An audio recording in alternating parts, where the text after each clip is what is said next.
like to begin by asking, in no order of priority, for the views, not just views actually, personal testimonies of self-proclaimed HeForShe campaigners.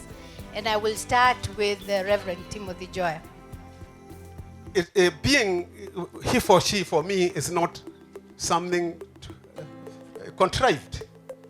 It is in my nature, and I always say I'm 80% woman. All my 5 girls have PhDs. I don't know whether I'm like them or they are like me. But I support not HeForShe campaign outside there in the Kenyan society, but in my family, right in my home. As we grew up, Chief Justice, there were no barriers. We were taught to do everything. And I had duties in the kitchen. That nyungu ile ya githeri ya mukimo, I could do that at age 6. And those of you who've been to my house know I'm a bloody good cook.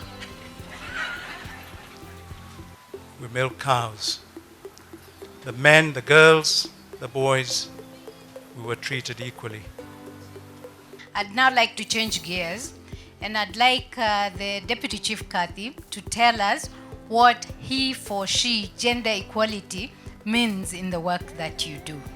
Why can't I be HeForShe, for I'm a father of 8 daughters? Why not be in HeForShe when my prophet said that the paradise lies under the feet of your mothers? And he also said that whoever nurtures and take care of 2 daughters, me and him will be equal in the heavens. And the Quran is saying that for each individual, whether male or female, has a share in what it acquired. For this small thing, I must be ascribed to the status of HeForShe. Justice Warasame, you're a commissioner, you're a judge of the Court of Appeal. What does HeForShe mean for you? I'm a commissioner, and the Judicial Service Commission stands for equality, transparency, and enhancing the rights of women. You all know that since the first transformation, the number of judges in the High Court were 18, and you have seen the statistics right now, what is standing for. That is a reflection of what we stand for in JSC. To me as a judge, it means a lot. I continue to support HeForShe solidarity. I'd now like to turn to Justice Okongo, who is the presiding judge of the Environment and Land Court. What does HeForShe look like for you at that court? We are the first batch of Environment and Land Court judges after the promulgation of the new constitution. So we have a historical moment to come up with robust jurisprudence to protect the rights of women. We need to break the chains that perpetuated discrimination and bias against women. And we take the rights of women as human rights. I'd like first of all to hear from Mr. Mulwa, who oversees a very large human resource of the judiciary. What does HeForShe look like to you? As a judiciary, we have taken care of gender, and especially women, where we are doing infrastructure. And this one came with the funding from the World Bank.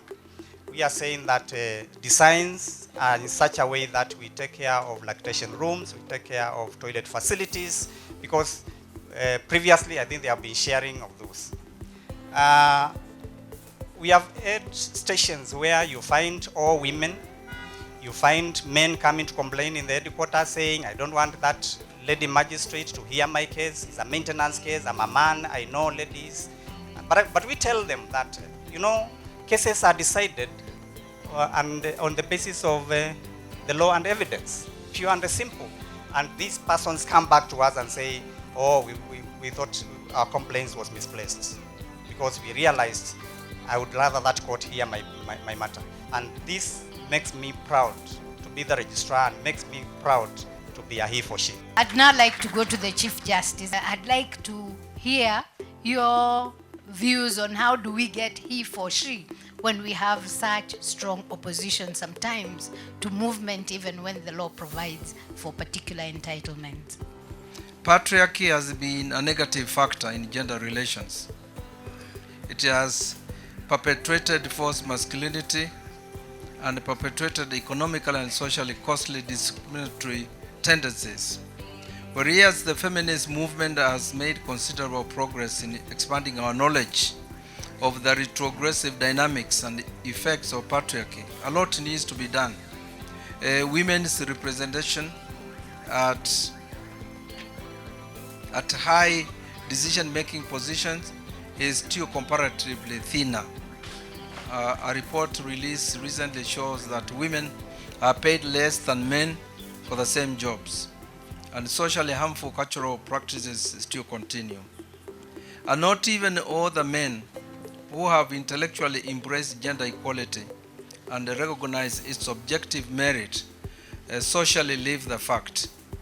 Many men still need to cautiously move from the polite intellectual nodes to the coarse and totally immerse themselves in the belief that gender parity is an important necessity. Gender parity is not a perfume for men to wear in order to smell nice and appear progressive. Rather, it's a moral course men must commit to their bloodstream and behave right. Gender-based violence is an epidemic in Kenya. Majority of the victims are women. Indeed, as FIDA Kenya study found, that up to half of all women in Kenya have experienced gender-based violence.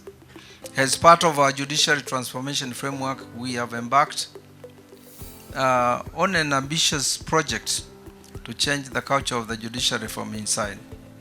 We believe that this cultural revolution will not only lead to more efficiency and effectiveness in our courts, to most certainly also add to the quality of justice those who come to our courts receive. It is for this reason that we are working hard to address all forms of sexual harassment within the judiciary. We have come up with draft sexual harassment policy and reporting protocols, and we are now in the process of validating it for adoption by the Judicial Service Commission. We have also drafted a judiciary gender policy which will be launched early next year. We believe that these are important steps in breathing life into the promise of ending gender-based discrimination in our institution.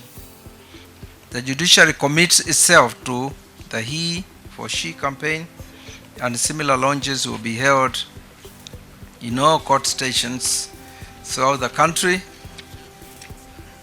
Our wives, mothers, sisters, aunties, nieces, grandmothers deserve it, and you men, our men, you will be liberated by it.